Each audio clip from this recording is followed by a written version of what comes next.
Welcome to another video. +1 Political Science. Indian Constitution at Work. Indian ഭരണഘടന പ്രവർത്തനത്തിൽ എന്ന ടെക്സ്റ്റിലെ chapter 1 constitution why and how. ഭരണഘടന എന്തുകൊണ്ട് എങ്ങനെ. ഈ ചാപ്റ്ററിൻ്റെ പാർട്ട് 4 വീഡിയോ ആണിത്. മറ്റെല്ലാ വീഡിയോകളുടെയും ലിങ്ക് ഡിസ്ക്രിപ്ഷനിൽ കൊടുത്തിട്ടുണ്ട്. എല്ലാവരും വീഡിയോകൾ കാണണമെന്ന് അഭ്യർത്ഥിക്കുന്നു. ഇന്നത്തെ വീഡിയോയിലേക്ക് നമുക്ക് കടക്കാം.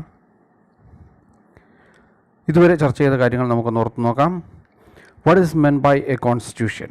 എന്താണ് ഒരു ഭരണഘടന, അല്ലെങ്കിൽ എന്താണ് ഒരു ഭരണഘടന എന്നതുകൊണ്ട് അർത്ഥമാക്കുന്നത്? അതിൻ്റെ കാര്യങ്ങൾ നമ്മൾ ചർച്ച ചെയ്തിരുന്നു. And then definitions of constitution. We have discussed many definitions of constitution, അല്ലെങ്കിൽ ഭരണഘടനയുടെ നിരവധി നിർവചനങ്ങൾ നമ്മൾ ചർച്ച ചെയ്തിരുന്നു. And then various types of constitutions, വിവിധ തരം ഭരണഘടനകളെ പറ്റി നമ്മൾ ചർച്ച ചെയ്തിരുന്നു. Functions of constitution or significance of constitution, കോൺസ്റ്റിറ്റ്യൂഷൻ്റെ ഏറ്റവും മെയിനായിട്ടുള്ള ഫങ്ഷൻസ് ഓഫ് കോൺസ്റ്റിറ്റ്യൂഷൻ, അല്ലെങ്കിൽ ഭരണഘടനകളുടെ കർത്തവ്യങ്ങളെ പറ്റിയും അതിനുശേഷം സിഗ്നിഫിക്കൻസ് ഓഫ് കോൺസ്റ്റിറ്റ്യൂഷൻ, കോൺസ്റ്റിറ്റ്യൂഷൻ്റെ പ്രാധാന്യങ്ങളെ പറ്റിയും നമ്മൾ ചർച്ച ചെയ്തിരുന്നു. And then authority and effectiveness of constitution, ഒരു കോൺസ്റ്റിറ്റ്യൂഷൻ്റെ ആധികാരികത അത് പരിശോധിക്കുന്നതിനുള്ള കാരണങ്ങൾ, ഘടകങ്ങൾ, ഇതിൻ്റെ കാര്യങ്ങളും നമ്മൾ ചർച്ച ചെയ്തിരുന്നു. ഇന്ന് നമ്മൾ ഈ വീഡിയോയിൽ ചർച്ച ചെയ്യാൻ പോകുന്നത് കോൺസ്റ്റിറ്റ്യൂവൻ്റ് അസംബ്ലി ഓഫ് ഇന്ത്യ, അല്ലെങ്കിൽ ഇന്ത്യയുടെ ഭരണഘടനാ നിർമ്മാണ സമിതി. ഇന്ത്യയുടെ ഭരണഘടന നിർമ്മിക്കുന്നതിന് വേണ്ടിയിട്ട് രൂപീകരിക്കപ്പെട്ട സമിതിയാണ് ഭരണഘടനാ നിർമ്മാണ സമിതി, അല്ലെങ്കിൽ കോൺസ്റ്റിറ്റ്യൂവൻ്റ് അസംബ്ലി ഓഫ് ഇന്ത്യ എന്ന് പറയുന്നത്.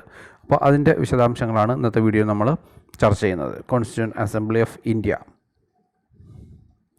Framing of Constitution of India.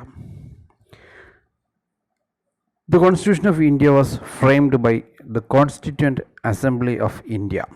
അപ്പോൾ ഇന്ത്യയുടെ ഭരണഘടന രൂപീകരിക്കുന്നത് കോൺസ്റ്റിറ്റ്യൂവൻ്റ് അസംബ്ലി, അല്ലെങ്കിൽ ഭരണഘടനാ നിർമ്മാണ സമിതിയാണ്.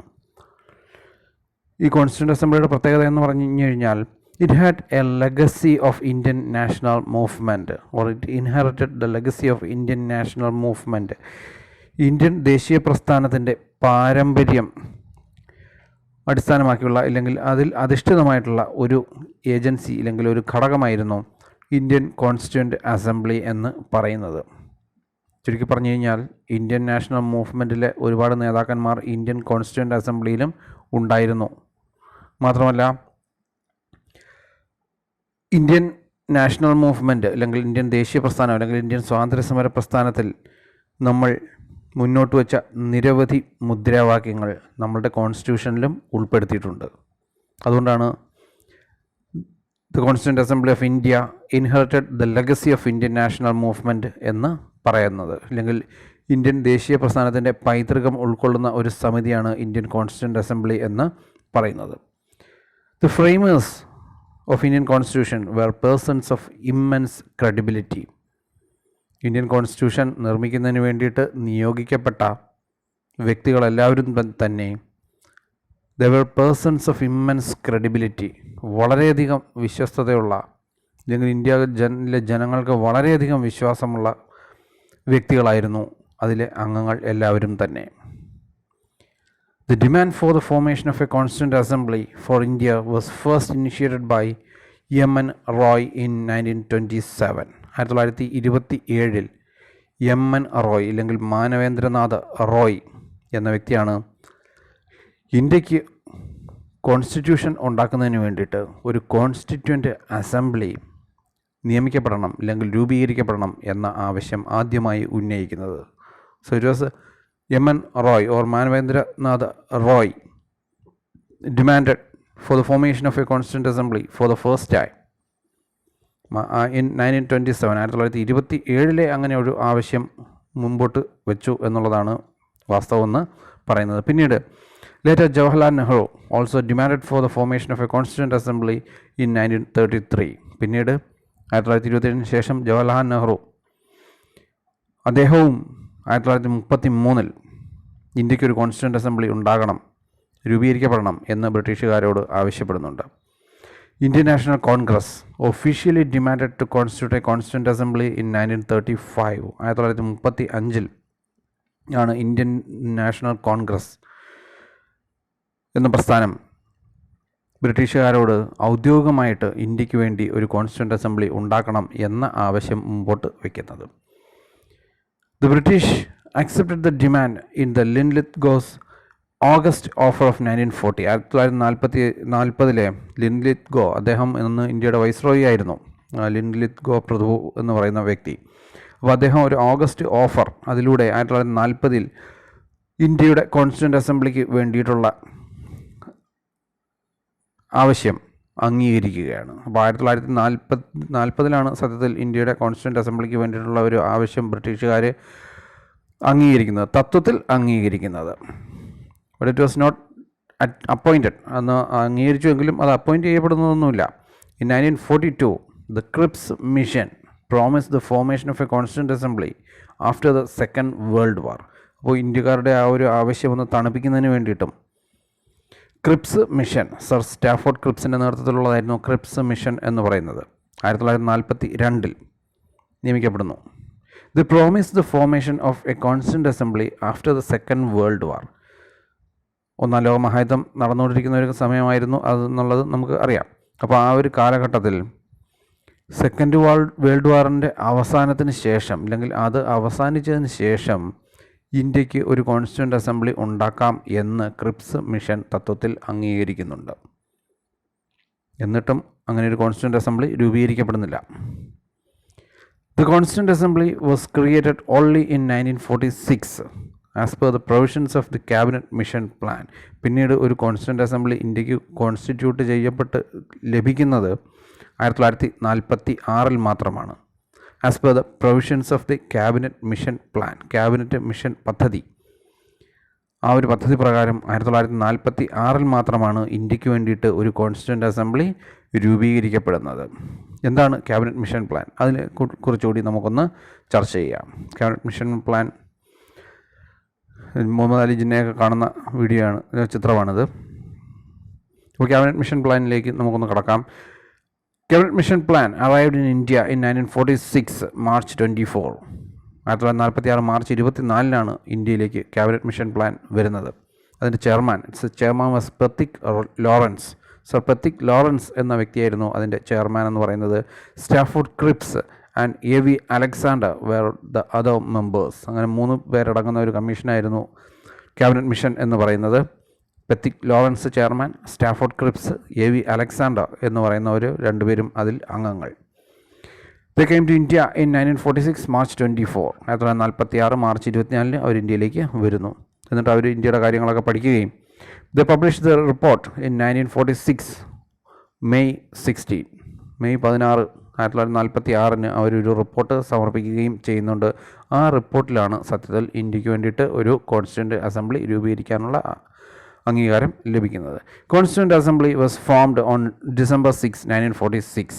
1946 ഡിസംബർ 6 ഇന്ത്യക്ക് വേണ്ടിയിട്ടുള്ള കോൺസ്റ്റിറ്റ്യൂൻ്റ് അസംബ്ലി അല്ലെങ്കിൽ ഒരു ഇന്ത്യൻ ഭരണഘടനാ നിർമ്മാണ സമിതി രൂപീകരിക്കപ്പെടുന്നത്. It was formed in the year 1946 December 6. December 6, 1946 ഇന്ത്യയുടെ കോൺസ്റ്റിറ്റ്യൂൻ്റ് അസംബ്ലി രൂപീകരിക്കപ്പെടുന്നത്. അപ്പോൾ അതിലെ അംഗങ്ങളെ എങ്ങനെയാണ് തിരഞ്ഞെടുത്തത് എന്നുള്ള കാര്യം നമുക്കൊന്ന് നോക്കാം. ബ്രിട്ടീഷ് ഇന്ത്യ, അപ്പോൾ സ്വാതന്ത്ര്യത്തിന് മുമ്പുള്ള ഇന്ത്യയാണ് എന്നുള്ളത് ഓർക്കുക. British India constituted 2 types of territories. അന്നത്തെ ബ്രിട്ടീഷ് ഇന്ത്യ എന്ന് പറയുന്നത്, അല്ലെങ്കിൽ ഇന്ത്യ ബിഫോർ ഇൻഡിപെൻഡൻസ്, ഇന്ത്യക്ക് സ്വാതന്ത്ര്യം ലഭിക്കുന്നതിന് മുമ്പുള്ള ഇന്ത്യ എന്ന് പറയുന്നത് 2 തരം ടെറിട്ടറീസ് അല്ലെങ്കിൽ പ്രദേശങ്ങൾ ഉൾപ്പെട്ടിട്ടുള്ളത് ആയിരുന്നു. British India constituted 2 types of territories. ഒന്ന്, the provinces directly administered by the British. അപ്പോൾ ബ്രിട്ടീഷുകാർ നേരിട്ട് ഭരണം നടത്തുന്ന പ്രദേശങ്ങൾ, അതായിരുന്നു ഒന്നാമത്തെ പ്രദേശം എന്ന് പറയുന്നത്. രണ്ടാമത്തത് പ്രിൻസ്ലി സ്റ്റേറ്റ്സ് അല്ലെങ്കിൽ നാട്ടുരാജ്യങ്ങൾ എന്ന് പറയും. ഏതാണ്ട് 500-ൽ കൂടുതൽ നാട്ടുരാജ്യങ്ങൾ ഇന്ത്യയിലുണ്ടായിരുന്നു എന്നുള്ള കാര്യങ്ങളെല്ലാം നമുക്കറിയാം. അപ്പോൾ ഇങ്ങനെ 2 തരം പ്രോവിൻസുകളായിരുന്നു അല്ലെങ്കിൽ പ്രവിശ്യകൾ, ടെറിട്ടറികളായിരുന്നു ഇന്ത്യയിൽ അന്നുണ്ടായിരുന്നത്. ഒന്ന്, the provinces directly administered by the British, ബ്രിട്ടീഷുകാർ നേരിട്ട് ഭരണം നടത്തുന്ന പ്രദേശങ്ങൾ. മറ്റൊന്ന് പ്രിൻസ്ലി സ്റ്റേറ്റ്സ് അല്ലെങ്കിൽ നാട്ടുരാജ്യങ്ങൾ. ഈ പ്രിൻസ്ലി സ്റ്റേറ്റ്സിൻ്റെ പ്രത്യേകത എന്ന് പറയുന്നത് they were small states administered by native rulers, അല്ലെങ്കിൽ നാട്ടുരാജാക്കന്മാർ ഭരിക്കുന്ന ചെറിയ ചെറിയ പ്രദേശങ്ങളായിരുന്നു ഈ പ്രിൻസ്ലി സ്റ്റേറ്റ്സ് അല്ലെങ്കിൽ നാട്ടുരാജ്യങ്ങൾ എന്ന് പറയുന്നത്. ഇവരുടെ പ്രത്യേകത എന്ന് പറയുന്നത്, ഈ നാട്ടുരാജ്യങ്ങളുടെ പ്രത്യേകത എന്ന് പറയുന്നത്, they accepted the paramountcy of the British. ഈ ബ്രിട്ടീഷുകാരുടെ പരമാധികാരം അംഗീകരിച്ചുകൊണ്ടായിരുന്നു ഈ പ്രിൻസ്ലി സ്റ്റേറ്റ്സ് അല്ലെങ്കിൽ നാട്ടുരാജ്യങ്ങൾ ഭരണം നടത്തിയിരുന്നത്. അപ്പോൾ ഇങ്ങനെ 2 പ്രദേശങ്ങളായിരുന്നു ഇന്ത്യയിൽ ഉണ്ടായിരുന്നത് അന്നത്തെ കാലത്ത്. ഈ മാപ്പിൽ നിന്ന് 2 പ്രദേശങ്ങളും വ്യക്തമാണ്. Each province and princely state were given representation proportionate to their strength of population. അപ്പോൾ ഓരോ പ്രദേശങ്ങൾക്കും ബ്രിട്ടീഷ് ഇന്ത്യൻ പ്രൊവിൻസസിനും അതോടൊപ്പം തന്നെ നാട്ടുരാജ്യങ്ങൾക്കും എല്ലാം ഈ കോൺസ്റ്റിറ്റ്യൂവൻ്റ് അസംബ്ലിയിലേക്ക് പ്രതിനിധികളെ തിരഞ്ഞെടുത്ത് വിടാനുള്ള അവസരം നൽകിയിരുന്നു. അതിൻ്റെ മാനദണ്ഡം എന്ന് പറയുന്നത് ദ സ്ട്രെങ്ത് ഓഫ് പോപ്പുലേഷൻ, അവരുടെ ജനസംഖ്യ അടിസ്ഥാനമാക്കിയായിരുന്നു. The ratio was 1:10 lakh. അപ്പോൾ 10 ലക്ഷം ആളുകൾക്ക് ഒരു പ്രതിനിധി എന്നുള്ള രീതിയിലായിരുന്നു അതിൻ്റെ ഒരു റേഷ്യോ തയ്യാറാക്കിയിരുന്നത്. Members of the provinces were to be elected by the provincial legislative assembly. അപ്പോൾ ബ്രിട്ടീഷ് ഇന്ത്യൻ പ്രോവിൻസസിൽ ഒരുപാട് പ്രവിശ്യകളിൽ പ്രൊവിൻഷ്യൽ ലെജിസ്ലേറ്റീവ് അസംബ്ലി അല്ലെങ്കിൽ അവിടുത്തെ നിയമനിർമ്മാണ സഭകൾ ഉണ്ടായിരുന്നു. ആ നിയമനിർമ്മാണ സഭകളിൽ ഉള്ള അംഗങ്ങളായിരുന്നു ബ്രിട്ടീഷ് ഇന്ത്യൻ പ്രോവിൻസിൽ നിന്നും കോൺസ്റ്റിറ്റ്യൂവൻ്റ് അസംബ്ലിയിലേക്കുള്ള അംഗങ്ങളെ തിരഞ്ഞെടുത്തിരുന്നത്. Representation to the provinces were mainly distributed among Muslims, Sikhs and general. അപ്പോൾ മതത്തിനെയൊക്കെ അടിസ്ഥാനമാക്കിയിട്ടുള്ള വിഭജനങ്ങളും ഉണ്ടായിരുന്നു അവിടെ, ഇല്ലെങ്കിൽ കോൺസ്റ്റിറ്റ്യൂവൻ്റ് അസംബ്ലിയിലേക്കുള്ള അംഗങ്ങളെ തിരഞ്ഞെടുക്കുന്നതിൽ. പ്രധാനമായിട്ടും 3 വിഭാഗങ്ങളിലായിരുന്നു ആ ഒരു തിരഞ്ഞെടുപ്പെന്ന് പറയുന്നത്. മുസ്ലിംസിനും സിഖുകാർക്കും പിന്നീട് ജനറൽ കാറ്റഗറി, ഇങ്ങനെ 3 രീതിയിലായിരുന്നു ആ കോൺസ്റ്റിറ്റ്യൂവൻ്റ് അസംബ്ലിയിലേക്കുള്ള ജനങ്ങളുടെ അല്ലെങ്കിൽ അംഗങ്ങളുടെ തിരഞ്ഞെടുപ്പെന്ന് പറയുന്നത്. 93 seats were given to princely states. നാട്ടുരാജ്യങ്ങൾക്ക് വേണ്ടിയിട്ട് 93 സീറ്റുകളായിരുന്നു കോൺസ്റ്റിറ്റ്യൂവൻ്റ് അസംബ്ലിയിലേക്ക് നീക്കി വെച്ചിരുന്നത്.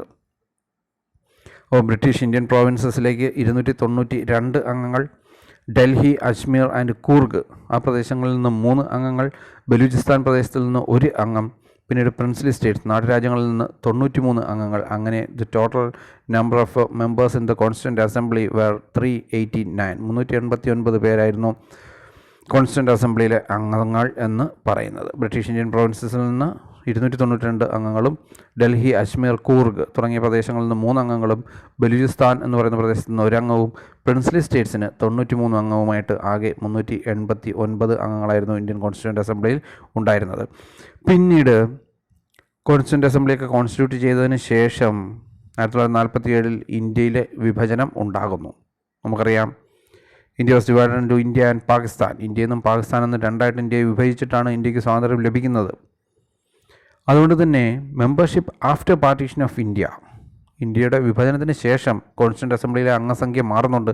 കാരണം പാകിസ്ഥാന് വേണ്ടിയിട്ട് ഒരു സെപ്പറേറ്റ് കോൺസ്റ്റിറ്റ്യൂവൻ്റ് അസംബ്ലി രൂപീകരിക്കപ്പെടുന്നുണ്ട്. അങ്ങനെ വന്നപ്പോഴത്തേക്ക് കോൺസ്റ്റിറ്റ്യൂവൻ്റ് അസംബ്ലിയിലെ അംഗസംഖ്യയിൽ കുറവ് വരുന്നു. ബ്രിട്ടീഷ് ഇന്ത്യൻ പ്രോവിൻസസിൽ നിന്നുള്ള അംഗസംഖ്യ 229 ആയിട്ട് കുറയുന്നു. പ്രിൻസ്ലി സ്റ്റേറ്റ്സിൽ നിന്നുള്ള അംഗസംഖ്യ 70 ആയിട്ട് കുറയുന്നു. അങ്ങനെ membership after partition of India എന്ന് പറയുന്നത് കോൺസ്റ്റിറ്റ്യൂവൻ്റ് അസംബ്ലിയിൽ 299 അംഗങ്ങളായിരുന്നു പിന്നീട് ഇന്ത്യയുടെ കോൺസ്റ്റിറ്റ്യൂവൻ്റ് അസംബ്ലിയിൽ ഉണ്ടായിരുന്നത്. ആദ്യത്തെ കോൺസ്റ്റിറ്റ്യൂവൻ്റ് അസംബ്ലിയിൽ 389 ആയിരുന്നുവെങ്കിൽ membership after partition of India was 299 ആയിരുന്നു കോൺസ്റ്റിറ്റ്യൂവൻ്റ് അസംബ്ലിയിലെ അംഗസംഖ്യ എന്ന് പറയുന്നത്. കോൺസ്റ്റിറ്റ്യൂവൻ്റ് അസംബ്ലിയുടെ the first meeting of constituent assembly was in December 9, 1946. December 9 1946 ആയിരുന്നു ഇന്ത്യൻ കോൺസ്റ്റിറ്റ്യൂവൻ്റ് അസംബ്ലിയുടെ ആദ്യ യോഗം എന്ന് പറയുന്നത്. First session ended on 23rd December 1946. ആ യോഗം എന്ന് പറയുന്നത്, അല്ലെങ്കിൽ ആ ഒരു സമ്മേളനം എന്ന് പറയുന്നത് ഡിസംബർ 23 വരെ നീണ്ടു നിന്നു. Members were elected indirectly by the people. ഇനി ഈ കോൺസ്റ്റിറ്റ്യൂവൻ്റ് അസംബ്ലിയിലേക്ക് അംഗങ്ങളെ തിരഞ്ഞെടുത്തത് ഇൻഡയറക്റ്റ് ഇലക്ഷനിലൂടെ ആയിരുന്നു, ഇല്ലെങ്കിൽ ജനങ്ങൾ നേരിട്ട് അല്ലായിരുന്നു ആ ഒരു തിരഞ്ഞെടുപ്പ് നടന്നത്. മറിച്ച് ജനങ്ങളുടെ പ്രതിനിധികൾ, അവരാണ് അവരുടെ പ്രതിനിധികളെ തിരഞ്ഞെടുത്ത് കോൺസ്റ്റിറ്റ്യൂവൻ്റ് അസംബ്ലിയിലേക്ക് അയക്കുന്നത്. അല്ലാതെ ജനങ്ങൾ നേരിട്ട് അല്ലായിരുന്നു ആ ഒരു തിരഞ്ഞെടുപ്പ് നടന്നത്. On the first day of the meeting, the senior most member of the assembly, Mr. Sachidananda Sinha, was elected as the temporary chairman. അപ്പോൾ ഏതൊരു കമ്മിറ്റിയും ആദ്യം കോൺസ്റ്റിറ്റ്യൂട്ട് ചെയ്യുമ്പോൾ അതിനൊരു ചെയർമാൻ ഉണ്ടായിരിക്കും, ഔദ്യോഗികമായി തിരഞ്ഞെടുക്കപ്പെടാതെ.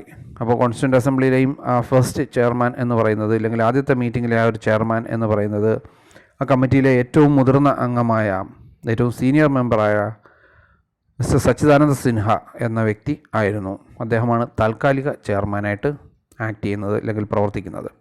On December 11, 1946, doctor Rajendra Prasad was elected as the chairman of the constituent assembly. തുടർന്ന് December 11 doctor Rajendra പ്രസാദിനെ ഇന്ത്യൻ കോൺസ്റ്റിറ്റ്യൂവൻ്റ് അസംബ്ലിയുടെ പെർമനൻറ്റ് ചെയർമാനായിട്ട് തിരഞ്ഞെടുക്കപ്പെടുകയാണ്. അപ്പോൾ അതിൻ്റെ ചെയർമാൻ എന്ന് പറയുന്നത് ഡോക്ടർ രാജേന്ദ്ര പ്രസാദാണ്. താൽക്കാലിക ചെയർമാനായിരുന്നു മിസ്റ്റർ സച്ചിദാനന്ദ സിൻഹ എന്ന് പറയുന്ന വ്യക്തി. സച്ചിദാനന്ദ സിൻഹയെയും കാണാം, രാജേന്ദ്ര പ്രസാദിൻ്റെയും ഫോട്ടോ കാണാം. First meeting of the reconstituted assembly was held on August 14, 1947. നമ്മൾ നേരത്തെ പറഞ്ഞു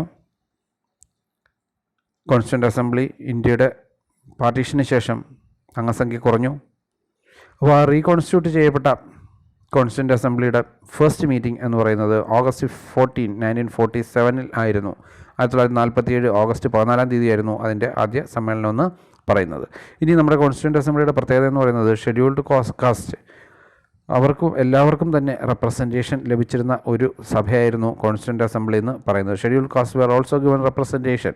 അവരെയൊന്നും മാറ്റി നിർത്തിയില്ല, ആരെയും മാറ്റി നിർത്തിയിരുന്നില്ല. ഇന്ത്യൻ കോൺസ്റ്റിറ്റ്യൂവൻ്റ് അസംബ്ലി എന്ന് പറയുന്നത് സമൂഹത്തിലെ നാനാ തുറകളിലുള്ള എല്ലാ വിഭാഗക്കാരെയും, എല്ലാ രാഷ്ട്രീയക്കാരെയും, എല്ലാ മതങ്ങളിൽപ്പെട്ടവരെയും ഉൾപ്പെടുത്തിക്കൊണ്ടായിരുന്നു ഇന്ത്യൻ കോൺസ്റ്റിറ്റ്യൂവൻ്റ് അസംബ്ലിയുടെ പ്രവർത്തനം എന്ന് പറയുന്നത്. There were 25 members from the scheduled caste community. 25 അംഗങ്ങൾ ഷെഡ്യൂൾഡ് കാസ്റ്റ് കമ്മ്യൂണിറ്റിയിൽ നിന്ന് തന്നെ ഉണ്ടായിരുന്നു. All political parties were given representation. എല്ലാ രാഷ്ട്രീയ പ്രസ്ഥാനങ്ങൾക്കും പ്രാതിനിധ്യം ലഭിച്ചിരുന്ന ഒരു സഭയാണ് കോൺസ്റ്റിറ്റ്യൂവൻ്റ് അസംബ്ലി എന്ന് പറയുന്നത്. All major religion and sections of the society were given representation. സമൂഹത്തിലെ എല്ലാ മതങ്ങൾക്കും, സമൂഹത്തിലെ എല്ലാ വിഭാഗങ്ങൾക്കും അല്ലെങ്കിൽ സെക്ഷനുകൾക്കും പ്രാതിനിധ്യം ലഭിച്ചിരുന്ന ഒരു സഭയായിരുന്നു കോൺസ്റ്റിറ്റ്യൂവൻ്റ് അസംബ്ലി എന്ന് പറയുന്നത്. Constitutional adviser to the constituent assembly was doctor BN Rao. BN Rao എന്ന വ്യക്തിയായിരുന്നു കോൺസ്റ്റിറ്റ്യൂവൻ്റ് അസംബ്ലി അല്ലെങ്കിൽ ഭരണഘടനാ നിർമ്മാണ സമിതിയുടെ നിയമോപദേശകൻ എന്ന് പറയുന്നത്. കോൺസ്റ്റിറ്റ്യൂഷണൽ അഡ്വൈസർ, ഭരണഘടനാ ഉപദേശകൻ എന്ന് പറയുന്നത് ഡോക്ടർ BN റാവു എന്ന വ്യക്തിയായിരുന്നു.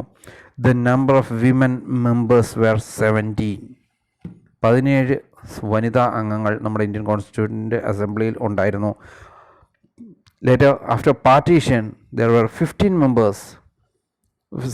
women members in the Constituent Assembly. അപ്പോൾ ആദ്യം 17 അംഗങ്ങളുണ്ടായിരുന്നു. പാർട്ടീഷന് ശേഷം അവരുടെ അംഗസംഖ്യ കുറയുകയും 15 അംഗങ്ങളായി വനിതാ അംഗങ്ങൾ ഉണ്ടാവുകയും ചെയ്തു. The number of Malayali members in the Constituent Assembly were 17, including 3 women. അപ്പോൾ കേരളത്തിൽ നിന്ന്, അന്ന് കേരളമില്ല, മലയാളികളായിട്ടുള്ള അംഗങ്ങളും നമ്മുടെ കോൺസ്റ്റിറ്റ്യൂവൻ്റ് അസംബ്ലിയിൽ ഉണ്ടായിരുന്നു. അവരുടെ അംഗസംഖ്യ എന്ന് പറയുന്നത് 17 ആയിരുന്നു. അതിൽ തന്നെ 3 വനിതകൾ ഉണ്ടായിരുന്നു. The Malayali women members were Annie Mascarene, Ammu Swaminathan and Dakshayani Velayudhan. Ammu Swaminathan, Annie Mascarene, Dakshayani Velayudhan തുടങ്ങിയവരായിരുന്നു മലയാളികളായിട്ടുള്ള വനിതാ അംഗങ്ങൾ എന്ന് പറയുന്നത്. ഇത് നമ്മുടെ കേരളത്തിൽ നിന്നുള്ള അല്ലെങ്കിൽ മലയാളികളായിട്ടുള്ള അംഗങ്ങളുടെ അംഗസംഖ്യയാണ് പറയുന്നത്. തിരുവിതാംകൂറിൽ നിന്ന് 6 അംഗങ്ങൾ, മലബാർ മേഖലയിൽ നിന്ന് 9 അംഗങ്ങൾ, കൊച്ചിയിൽ നിന്ന് 1 അംഗം. പിന്നീട് ജോൺ മത്തായി എന്ന മലയാളിയും ഉണ്ടായിരുന്നു അതിൽ. അങ്ങനെയാണ് അംഗസംഖ്യ 17 മാറുന്നത്. John Mathai was elected from United പ്രോവിൻസിൽ നിന്നും ആണ് ജോൺ മത്തായി തിരഞ്ഞെടുക്കപ്പെടുന്നത്. അങ്ങനെ മൊത്തം ഇന്ത്യൻ കോൺസ്റ്റിറ്റ്യൂവൻ്റ് അസംബ്ലിയിലെ മലയാളികളുടെ അംഗസംഖ്യ എന്ന് പറയുന്നത് 17 ആയിരുന്നു. കോൺസ്റ്റിറ്റ്യൂവൻ്റ് അസംബ്ലിയിലുള്ള ചില അംഗങ്ങളുടെ ചിത്രങ്ങളാണ് നമ്മൾ ഈ കാണുന്നത്. കോൺസ്റ്റിറ്റ്യൂവൻ്റ് അസംബ്ലിയുടെ മീറ്റിങ്ങും അതിലെ അംഗങ്ങളുടെയൊക്കെ ചിത്രമാണ്. ഇനി ഈ കോൺസ്റ്റിറ്റ്യൂവൻ്റ് അസംബ്ലിയിൽ ഏത് രീതിയിലാണ് കാര്യങ്ങൾ തീരുമാനിച്ചിരുന്നത് എന്നുള്ളതാണ്, അല്ലെങ്കിൽ അവരുടെ ഒരു ഭരണഘടനാ നിർമ്മാണ പ്രക്രിയയിലേക്ക് നമുക്കൊന്ന് വിരൽ ചൂണ്ടി നോക്കാം. For the procedures for the smooth functioning of the constituent assembly various sub committees were formed. അപ്പോൾ ഈ കോൺസ്റ്റിറ്റ്യൂവൻ്റ് അസംബ്ലിയുടെ സുഗമമായ പ്രവർത്തനത്തിന് വേണ്ടിയിട്ട് നിരവധിയായ സബ് കമ്മിറ്റികൾ അല്ലെങ്കിൽ ഉപസമിതികൾ രൂപീകരിക്കപ്പെട്ടു. There were 8 committees. അങ്ങനെ 8 കമ്മിറ്റികൾ നമ്മുടെ ഇന്ത്യൻ കോൺസ്റ്റിറ്റ്യൂവൻ്റ് അസംബ്ലിയിൽ ഉണ്ടായിരുന്നു. These committees were chaired by eminent leaders like Jawaharlal Nehru, doctor Rajendra Prasad, Sardar Vallabhbhai Patel, Maulana Abul Kalam Azad and doctor BR Ambedkar. അപ്പോൾ മഹാരഥന്മാരായിരുന്നു ഇതിൻ്റെ എല്ലാം ചെയർമാൻമാരെന്ന് പറയുന്നത്. ചില ചെയർമാൻമാരുടെ പേരുകളാണ് നമ്മൾ പറഞ്ഞത്: Jawaharlal Nehru, doctor Rajendra Prasad, Sardar Vallabhbhai Patel, Maulana Abul Kalam Azad, doctor BR Ambedkar. ഇങ്ങനെയുള്ള മഹാരഥന്മാർ ചെയർമാനായിട്ടുള്ള 8 കമ്മിറ്റികളായിരുന്നു ഇന്ത്യൻ കോൺസ്റ്റിറ്റ്യൂൻ്റ് അസംബ്ലിയിൽ ഉണ്ടായിരുന്നത്. Each committee drafted particular provisions and put them in the entire assembly four detailed discussions. അപ്പോൾ ഇതിൽ ഓരോ കമ്മിറ്റിയും ഓരോരോ അവർക്ക് അനുവദിക്കപ്പെട്ട വിഷയങ്ങളെല്ലാം തന്നെ ചർച്ച ചെയ്യുകയും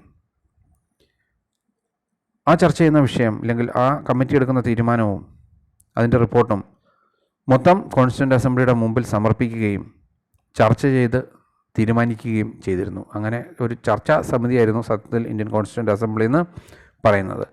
so these were the 8 committees of constituent assembly: union constitution committee, rules committee, steering committee, advisory committee, drafting committee, union subjects committee, states committee and Provincial Constitution Committee. These all were the 8 committees of a Constituent Assembly. ഇതിൽ തന്നെ ഏറ്റവും famous ആയിട്ടുള്ള ഒരു committee എന്ന് പറയുന്നതാണ് drafting committee എന്ന് പറയുന്നത്. ആ കമ്മിറ്റിയെ പറ്റിയായിരിക്കും നമ്മൾ ഒരു പക്ഷേ കേട്ടിട്ടുള്ളത്. But there were other 7 committees also in the Constituent Assembly. മറ്റ് 7 കമ്മിറ്റികളും ഡ്രാഫ്റ്റിംഗ് കമ്മിറ്റിയും കൂടി ചേർന്ന് ആകെ 8 കമ്മിറ്റികൾ അടങ്ങുന്ന ഒരു സമാഹാരമായിരുന്നു നമ്മുടെ കോൺസ്റ്റിറ്റ്യൂൻ്റ് അസംബ്ലി എന്ന് പറയുന്നത്. ഡ്രാഫ്റ്റിംഗ് കമ്മിറ്റി ഏറ്റവും ഇമ്പോർട്ടൻ്റ് ആയിട്ടുള്ള ആ ഒരു കമ്മിറ്റിയിലേക്ക് നമുക്കൊന്ന് പ്രവേശിക്കാം. Doctor BR Ambedkar. He was appointed as the chairman of the drafting committee in August 1947. ഇന്ത്യയിലെ അറിയപ്പെടുന്ന ഒരു നിയമ പണ്ഡിതനായിരുന്നു ഡോക്ടർ BR അംബേദ്കർ. അദ്ദേഹത്തെ ചെയർമാനാക്കിക്കൊണ്ട് 1947 ഓഗസ്റ്റിൽ ഡ്രാഫ്റ്റിംഗ് കമ്മിറ്റി രൂപീകരിക്കുന്നു. The drafting committee prepared a draft constitution. അപ്പോൾ ഈ ഡ്രാഫ്റ്റിംഗ് കമ്മിറ്റിയാണ് ഇന്ത്യയുടെ ഭരണഘടനയുടെ ഒരു കരട് രൂപം തയ്യാറാക്കുന്നത്. The constitution was formally approved by the assembly on 26 November 1949. അങ്ങനെ ഈ ഡ്രാഫ്റ്റിംഗ് കമ്മിറ്റിയും നമ്മുടെ ഇന്ത്യൻ കോൺസ്റ്റിറ്റ്യൂൻ്റ് അസംബ്ലിയും എല്ലാം ചർച്ച ചെയ്ത് നവംബർ 26, 1949 ഇന്ത്യൻ കോൺസ്റ്റിറ്റ്യൂഷൻ്റെ കരട് അല്ലെങ്കിൽ ഇന്ത്യൻ കോൺസ്റ്റിറ്റ്യൂഷൻ അപ്രൂവ് ചെയ്യുന്നു, അംഗീകരിക്കുന്നു. ഡ്രാഫ്റ്റിംഗ് കമ്മിറ്റിയിലെ അംഗങ്ങളാണ് ഈ കാണുന്നത്. ഈ കോൺസ്റ്റിറ്റ്യൂൻ്റ് അസംബ്ലിയുടെ മറ്റ് ചില സവിശേഷതകളൂടെ നമുക്കൊന്ന് പറയാം. The committee functioned for 2 years, 11 months and 17 days. 2 വർഷവും 11 മാസവും 17 ദിവസവും കോൺസ്റ്റിറ്റ്യൂൻ്റ് അസംബ്ലി പ്രവർത്തിക്കുന്നുണ്ട്. It met 166 days for discussion. ഇതിൽ 166 ദിവസങ്ങളിൽ കമ്മിറ്റിയുടെ മീറ്റിംഗ് നടക്കുന്നുണ്ട്. The final session of the constituent assembly was held on 24th January 1950. 1950 ജനുവരി 24 കോൺസ്റ്റിറ്റ്യൂൻ്റ് അസംബ്ലിയുടെ അവസാന സെഷൻ എന്ന് പറയുന്നത്. The total expenditure incurred on making the constitution was ₹64 lakh. 64 ലക്ഷം രൂപയാണ് ഇന്ത്യൻ കോൺസ്റ്റിറ്റ്യൂൻ്റ് അസംബ്ലി അല്ലെങ്കിൽ കോൺസ്റ്റിറ്റ്യൂൻ്റ് അസംബ്ലിക്ക് ചിലവായ തുകയെന്ന് പറയുന്നത്. The constitution was adopted by the constituent assembly on 26 November 1949. 1949 November 26 Indian constituent assembly Indian constitution adopt ചെയ്യുന്നത് ഇല്ലെങ്കിൽ സ്വീകരിക്കുന്നത്. പക്ഷേ അന്ന് ഇന്ത്യൻ കോൺസ്റ്റിറ്റ്യൂഷൻ നിലവിൽ വരുന്നില്ല. The constitution of India came into effect on 26 January 1950. 1-2 മാസം കൂടെ കഴിഞ്ഞ് ജനുവരി 26, 1950 മാത്രമാണ് ഇന്ത്യൻ കോൺസ്റ്റിറ്റ്യൂഷൻ നടപ്പിൽ വരുന്നത് അല്ലെങ്കിൽ നിലവിൽ വരുന്നത്. Constitution of India came into effect on 26 January 1950. എന്തുകൊണ്ടാണ് അത്രയും ദിവസം കാത്തിരുന്നത് എന്ന് ചോദിച്ചാൽ, ഡേ ഓഫ് 26 January 1950 അതിൽ 26 ജാനുവരിയിലായിരുന്നു ഇന്ത്യൻ നാഷണൽ കോൺഗ്രസ് പൂർണ്ണ സ്വരാജ് പ്രഖ്യാപിക്കുന്നത്. അപ്പോൾ ആ പൂർണ്ണ സ്വരാജ് പ്രഖ്യാപിച്ചത് ജാനുവരി 26 അതുകൊണ്ടാണ് ആ ഒരു ദിവസം ഇന്ത്യൻ കോൺസ്റ്റിറ്റ്യൂഷൻ നിലവിൽ വരുന്നതിന് വേണ്ടിയിട്ട് തിരഞ്ഞെടുക്കുന്നത്. പൂർണ്ണ സ്വരാജ് പ്രഖ്യാപിച്ചതിൻ്റെ ഒരു ഓർമ്മയ്ക്ക് വേണ്ടിയിട്ട്. The original constitution consisted of 395 articles, 8 schedules and 22 parts. അപ്പോൾ 8 സ്കെഡ്യൂളുകളും 22 പാർട്ടുകളും 395 ആർട്ടിക്കിളുകളുമായിട്ട് ഉള്ള വളരെ ബൃഹത്തായിട്ടുള്ള ഒരു കോൺസ്റ്റിറ്റ്യൂഷനാണ് ഇന്ത്യയുടെ കോൺസ്റ്റിറ്റ്യൂഷൻ എന്ന് പറയുന്നത്. It is the lengthiest constitution or the bulkiest constitution in the world. ലോകത്തിലെ ഏറ്റവും ബൃഹത്തായ ഭരണഘടനയാണ് ഇന്ത്യയുടെ കോൺസ്റ്റിറ്റ്യൂഷൻ അല്ലെങ്കിൽ ഇന്ത്യയുടെ ഭരണഘടനയെന്ന് പറയുന്നത്. അപ്പോൾ 26 നവംബർ നമ്മൾ പറഞ്ഞു ഇന്ത്യൻ കോൺസ്റ്റിറ്റ്യൂഷൻ അഡോപ്റ്റ് ചെയ്ത ദിവസമാണ് 26 അല്ലെങ്കിൽ നിലവിൽ വന്ന ദിവസമാണ് 26 നവംബർ എന്ന് പറയുന്നത്. അപ്പോൾ ആ ദിവസം കോൺസ്റ്റിറ്റ്യൂഷൻ ഡേ അല്ലെങ്കിൽ ഭരണഘടനാ ദിനമായിട്ടാണ് നമ്മൾ ഇന്ന് ആചരിക്കുന്നത്. കോൺസ്റ്റിറ്റ്യൂഷൻ്റെ ഡ്രാഫ്റ്റിൽ കോൺസ്റ്റിറ്റ്യൂൻ്റ് അസംബ്ലിയുടെ അംഗങ്ങൾ എല്ലാം തന്നെ സൈൻ ചെയ്യുന്ന രംഗമാണ് നമ്മൾ ഈ കാണുന്നത്. ആ ഭരണഘടനയിൽ ഒപ്പുവയ്ക്കുന്ന രംഗമാണ് ഇത്. ഇന്ന് നമ്മുടെ ഇന്ത്യൻ കോൺസ്റ്റിറ്റ്യൂഷൻ്റെ ഒറിജിനൽ പ്രതികൾ ഇന്ത്യൻ പാർലമെൻറ്റിലെ ലൈബ്രറിയിൽ ഗ്യാസ് ചേംബർ അല്ലെങ്കിൽ ഹീലിയം ചേംബറിൽ ആണ് സൂക്ഷിച്ചിരിക്കുന്നത്. ഇങ്ങനെയാണ് അത് സൂക്ഷിച്ചിരിക്കുന്നത്. 2 ഭാഷകളിലായിട്ട് ഇന്ത്യൻ കോൺസ്റ്റിറ്റ്യൂഷൻ എഴുതിയിട്ടുണ്ട്. ആ 2 ഭാഷകളിലെയും പുസ്തകങ്ങൾ ആദ്യം കൈയെഴുത്ത് പ്രതിയാണ്, കൈകൊണ്ടാണ് ആ കോൺസ്റ്റിറ്റ്യൂഷൻ എഴുതിയിട്ടുള്ളത്. ആ കൈയെഴുത്ത് പ്രതികളാണ് ഇന്ന് ഒറിജിനൽ കോൺസ്റ്റിറ്റ്യൂഷൻ എന്ന് പറയുന്നത്. അത് പാർലമെൻറ്റിലെ ലൈബ്രറിയിലെ ഹീലിയം ചേംബറിലാണ് സൂക്ഷിച്ചിരിക്കുന്നത് നശിച്ചു പോകാതിരിക്കാനായിട്ട്. ഇതാണ് കോൺസ്റ്റിറ്റ്യൂഷൻ ഓഫ് ഇന്ത്യയുടെ പുറം ചട്ട എന്ന് പറയുന്നത്. ഇങ്ങനെയാണ് കോൺസ്റ്റിറ്റ്യൂഷൻ്റെ ആ വേഡിങ്സ് എന്ന് പറയുന്നത്. ഇത് കൈയെഴുത്താണ്, അച്ചടിച്ചതുപോലെയുള്ള കൈയെഴുത്ത്. ഇങ്ങനെ വളരെയധികം ചിത്രങ്ങൾ ഒക്കെയുള്ള വളരെ കലാപരമായ രീതിയിൽ എഴുതിയിരിക്കുന്ന ഒരു പുസ്തകമാണ് ഇന്ത്യൻ കോൺസ്റ്റിറ്റ്യൂഷൻ എന്ന് പറയുന്നത്. ചിത്രങ്ങൾ നിരവധി ചിത്രങ്ങളൊക്കെ ഉണ്ട്. ചരിത്ര സംഭവങ്ങളും ചരിത്ര പുരുഷന്മാരെയും എല്ലാം ഉൾപ്പെടുത്തിയ ചിത്രങ്ങൾ നിരവധിയുള്ള ഒരു കോൺസ്റ്റിറ്റ്യൂഷനാണ് ഇന്ത്യൻ കോൺസ്റ്റിറ്റ്യൂഷൻ എന്ന് പറയുന്നത്. അതിൽ ഇന്ത്യൻ കോൺസ്റ്റിറ്റ്യൂഷൻ്റെ കൈയെഴുത്ത് പ്രതി തയ്യാറാക്കിയ വ്യക്തിയാണ് പ്രേം നാരായൺ റൈസാദ എന്ന് പറയുന്ന വ്യക്തി. അദ്ദേഹത്തിൻ്റെ ചിത്രവും കാണാം. പിന്നെ അതിൽ ചിത്രങ്ങൾ വരച്ച വ്യക്തി നന്ദലാൽ ബോസ് ആയിരുന്നു. 2 പേരുടെയും ചിത്രങ്ങൾ നമുക്കിതിൽ കാണാം. ഇനി അടുത്ത ഏറ്റവും ഇമ്പോർട്ടൻ്റ് ആയിട്ടുള്ള അടുത്ത ടോപ്പിക്കിലേക്ക് നമുക്ക് കടക്കാം. ഒബ്ജക്റ്റീവ് റെസല്യൂഷൻ അല്ലെങ്കിൽ ലക്ഷ്യപ്രമേയം എന്ന് പറയുന്നത് proposed by Jawaharlal Nehru in 13th December 1946 in the constituent assembly. അപ്പോൾ ഈ ഒബ്ജക്റ്റീവ് റെസല്യൂഷൻ അല്ലെങ്കിൽ ലക്ഷ്യപ്രമേയം എന്ന് പറയും. ഇന്ത്യൻ ഭരണഘടനയുടെ ലക്ഷ്യം, അതാണ് അതിൻ്റെ ഉദ്ദേശം എന്ന് പറയുന്നത്. അപ്പോൾ ഈ ലക്ഷ്യപ്രമേയം അല്ലെങ്കിൽ ഈ ഒബ്ജക്റ്റീവ് റെസല്യൂഷൻ എന്ന് പറയുന്നത് it was proposed by Jawaharlal Nehru. Jawaharlal നെഹ്റുവാണ് അങ്ങനെ ഒരു ആശയം മുമ്പോട്ട് വയ്ക്കുന്നത്. He presented it before the constituent assembly on 13th December 1946. December 13 1946 constituent അസംബ്ലിയുടെ മുമ്പിൽ ഈ ഒബ്ജക്റ്റീവ് റെസല്യൂഷൻ അല്ലെങ്കിൽ ലക്ഷ്യപ്രമേയം ജവഹർലാൽ നെഹ്റു അവതരിപ്പിക്കുന്നുണ്ട്. It defined the major objectives of the constitution. Indian കോൺസ്റ്റിറ്റ്യൂഷൻ്റെ ലക്ഷ്യങ്ങൾ എന്തായിരിക്കണം എന്നുള്ളതായിരുന്നു ഈ ഒബ്ജക്റ്റീവ് റെസല്യൂഷൻ എന്ന് പറയുന്നത്. Mainly there were 8 points in the resolution. ഏറ്റവും പ്രധാനമായിട്ട് 8 പോയിന്റുകളാണ് ഇന്ത്യയുടെ ഒബ്ജക്റ്റീവ് റെസല്യൂഷനിൽ ഉണ്ടായിരുന്നത്. അതിൽ ചില പോയിന്റുകൾ നമുക്കൊന്ന് നോക്കാം. India is an independent sovereign republic. India എന്ന രാഷ്ട്രം സ്വതന്ത്ര പരമാധികാര റിപ്പബ്ലിക് ആയിരിക്കും എന്നതായിരുന്നു ഒരു ആശയമെന്ന് പറയുന്നത്. All powers of the sovereign India and its constitution flow from the people. India എന്ന് പറയുന്ന രാഷ്ട്രത്തിൻ്റെ അധികാരങ്ങളും ഇന്ത്യയുടെ കോൺസ്റ്റിറ്റ്യൂഷനിലെ എല്ലാം തന്നെ അധികാരങ്ങളും എല്ലാം ഇന്ത്യക്ക് ലഭിക്കുന്നത് ഇന്ത്യയുടെ ജനങ്ങളിൽ നിന്നാണ് എന്നുള്ളതായിരുന്നു മറ്റൊരു പ്രൊവിഷൻ എന്ന് പറയുന്നത്. Sufficient protection should be given to minorities, scheduled tribes and other backward classes. മൈനോറിറ്റീസിന്, അതോടൊപ്പം ഷെഡ്യൂൾഡ് ട്രൈബ്സിന്, അതോടൊപ്പം തന്നെ മറ്റ് പിന്നോക്ക വിഭാഗങ്ങൾക്ക്, ഇവർക്ക് എല്ലാവർക്കും തന്നെ അർഹമായ പ്രൊട്ടക്ഷൻ അല്ലെങ്കിൽ സംരക്ഷണം ലഭിക്കും എന്നുള്ളതായിരുന്നു അടുത്ത ഒബ്ജക്റ്റീവ് എന്ന് പറയുന്നത്.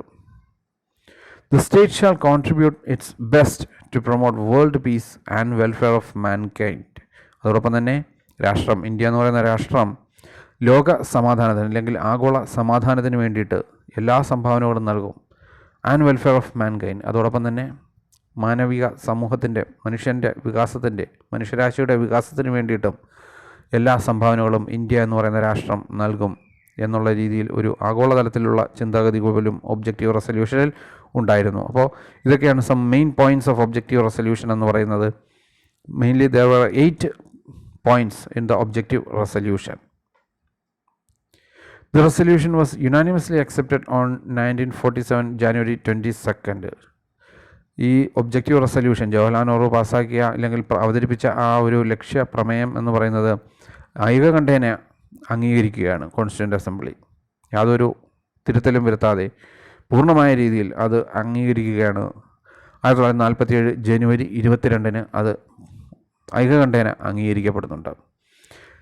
ഇനി അടുത്ത പ്രിൻസിപ്പിൾ ഓഫ് ഡെലിബറേഷൻ അല്ലെങ്കിൽ ചർച്ചകൾ അല്ലെങ്കിൽ പര്യാലോചനകൾ എന്ന് പറയും. ഇന്ത്യൻ കോൺസ്റ്റിറ്റ്യൂൻ്റ് അസംബ്ലിയിൽ നടന്ന ചർച്ചകളെ പറ്റിയാണ് ഇനി നമുക്ക് രണ്ട് കാര്യങ്ങൾ പറയാനുള്ളത്. The constitution of India was formulated after detailed and thorough deliberations. അപ്പോൾ ഇന്ത്യയുടെ കോൺസ്റ്റിറ്റ്യൂഷൻ എന്ന് പറയുന്നത് രൂപീകരിക്കപ്പെട്ടിരിക്കുന്നത് അല്ലെങ്കിൽ തയ്യാറാക്കപ്പെട്ടിരിക്കുന്നത് after detailed and thorough deliberations, വളരെ വിശദമായിട്ടുള്ളതും വളരെ സൂക്ഷ്മതയേറിയതുമായ ചർച്ചകളിലൂടെയാണ് അല്ലെങ്കിൽ പര്യാലോചനകളിലൂടെയാണ് ഇന്ത്യൻ കോൺസ്റ്റിറ്റ്യൂഷൻ തയ്യാറാക്കപ്പെട്ടിരിക്കുന്നത്. The members always highlighted the interest of the nation while participating in the discussions of the assembly. അപ്പോൾ ആ കോൺസ്റ്റിറ്റ്യൂൻ്റ് അസംബ്ലിയിലുള്ള അംഗങ്ങളെല്ലാവരും തന്നെ രാജ്യ താല്പര്യത്തിലായിരുന്നു, വ്യക്തി താല്പര്യത്തിനല്ല, അല്ലെങ്കിൽ ഏതെങ്കിലും സമുദായത്തിൻ്റെ താല്പര്യത്തിനല്ല, ഏതെങ്കിലും ഒരു മതത്തിൻ്റെ താല്പര്യത്തിനല്ല, ഏതെങ്കിലും ഒരു പ്രദേശത്തിൻ്റെ താല്പര്യത്തിനല്ല, മറിച്ച് രാഷ്ട്ര താല്പര്യത്തിനായിരുന്നു ഏറ്റവും കൂടുതൽ പ്രാധാന്യം കൊടുത്തിരുന്നത്. അതുതന്നെയാണ് അവരുടെ ആ ഒരു ക്വാളിറ്റി എന്ന് പറയുന്നത്. They gave much importance to the interest of the nation. രാഷ്ട്രത്തിൻ്റെ താല്പര്യത്തിന് മാത്രമായിരുന്നു അവർ പ്രാധാന്യം കൊടുത്തിരുന്നത്. National interest was the prime concern. അവരുടെ ഏറ്റവും പ്രധാനപ്പെട്ട ആശങ്ക അല്ലെങ്കിൽ പ്രാധാന്യം അവർ നൽകിയിരുന്നത്, അല്ലെങ്കിൽ കോൺസ്റ്റിറ്റ്യൂഷൻ മേക്കേഴ്സ് നൽകിയത് നാഷണൽ ഇൻട്രസ്റ്റ്, ദേശീയ താല്പര്യത്തിന് മാത്രമായിരുന്നു. Each and every problem of the country was discussed in detail in the constituent assembly. രാഷ്ട്രത്തിൻ്റെ ഓരോ സൂക്ഷ്മമായിട്ടുള്ള കാര്യങ്ങളും, രാഷ്ട്രത്തിൻ്റെ ഓരോ സൂക്ഷ്മമായിട്ടുള്ള തർക്കങ്ങളും, രാഷ്ട്രത്തിൻ്റെ ഓരോ സൂക്ഷ്മമായിട്ടുള്ള പ്രശ്നങ്ങളും ഈ കോൺസ്റ്റിറ്റ്യൂൻ്റ് അസംബ്ലിയിൽ വളരെ ഡീറ്റെയിൽഡായ രീതിയിൽ ചർച്ച ചെയ്യുന്നുണ്ട്. The open discussions and deliberations in the assembly really reveal the commitment of its members to democratic institutions. അപ്പോൾ ആ ചർച്ചകളെന്ന് പറയുന്നത്, അല്ലെങ്കിൽ ആ പര്യാലോചനകളെന്ന് പറയുന്നത് എല്ലാം തന്നെ ജനാധിപത്യ സ്ഥാപനങ്ങളോടുള്ള, അല്ലെങ്കിൽ ജനാധിപത്യ ആശയങ്ങളോടുള്ള അംഗങ്ങളുടെ താല്പര്യത്തെ അല്ലെങ്കിൽ വിധേയത്വത്തെയാണ് സത്യത്തിൽ കാണിച്ചിരുന്നത്. അപ്പോൾ ഇന്ത്യൻ കോൺസ്റ്റിറ്റ്യൂഷൻ എന്ന് പറയുന്നത് വളരെ എമിനൻ്റ് ആയിട്ടുള്ള ആൾക്കാരുടെ കൈകളിൽ നിന്ന് രൂപം കൊണ്ടതാണ്. ഇന്ത്യൻ ജനത അത്രയേറെ വിശ്വസിക്കുകയും അംഗീകരിക്കുകയും ചെയ്യുന്ന വ്യക്തികളുടെ കൈകളിൽ നിന്ന് ഉണ്ടായ ഒന്നാണ് ഇന്ത്യൻ കോൺസ്റ്റിറ്റ്യൂഷൻ എന്ന് പറയുന്നത്. രാജ്യ താല്പര്യത്തിന് മാത്രം പ്രാധാന്യം നൽകിയ ഒരു കൂട്ടം വ്യക്തികളുടെ കയ്യിൽ നിന്നുണ്ടായതാണ് ഇന്ത്യൻ കോൺസ്റ്റിറ്റ്യൂഷൻ എന്ന് പറയുന്നത്. അതുകൊണ്ട് തന്നെയാണ് ഇന്ത്യൻ കോൺസ്റ്റിറ്റ്യൂഷൻ്റെ ഇന്നത്തെയും എല്ലാ കാലത്തെയും വിജയം എന്ന് പറയുന്നത്. കാരണം നാഷണൽ ഇൻട്രസ്റ്റാണ് അതിൽ പ്രതിഫലിച്ചിരിക്കുന്നത്. മാത്രമല്ല, ഇന്ത്യൻ ജനത സമ്പൂർണ്ണ മനസ്സോടുകൂടി അംഗീകരിച്ച ഒന്നുമാണ് ഇന്ത്യൻ കോൺസ്റ്റിറ്റ്യൂഷൻ എന്ന് പറയുന്നത്. So that's all for the day. നിങ്ങൾക്ക് ഈ വീഡിയോ ഇഷ്ടപ്പെട്ടുവെങ്കിൽ നിങ്ങളിത് ലൈക്ക് ചെയ്യുക, ഷെയർ ചെയ്യുക, ഈ ചാനലൊന്ന് സബ്സ്ക്രൈബ് ചെയ്യുക. സബ്സ്ക്രൈബ് ബട്ടനടുത്തുള്ള ബെല്ലൈക്കൺ ക്ലിക്ക് ചെയ്ത് കഴിഞ്ഞാൽ നിങ്ങൾക്ക് ഈ ചാനൽ പോസ്റ്റ് ചെയ്യുന്ന എല്ലാ വീഡിയോകളുടെയും നോട്ടിഫിക്കേഷൻ ലഭിക്കുന്നതായിരിക്കും. അതോടൊപ്പം തന്നെ നിങ്ങളുടെ അഭിപ്രായങ്ങളും നിർദ്ദേശങ്ങളും എല്ലാം തന്നെ കമൻറ്റ് ബോക്സിൽ രേഖപ്പെടുത്തുക. മറ്റൊരു വീഡിയോയുമായി നമുക്ക് ഉടനെ തന്നെ കാണാം. എല്ലാവർക്കും നന്ദി.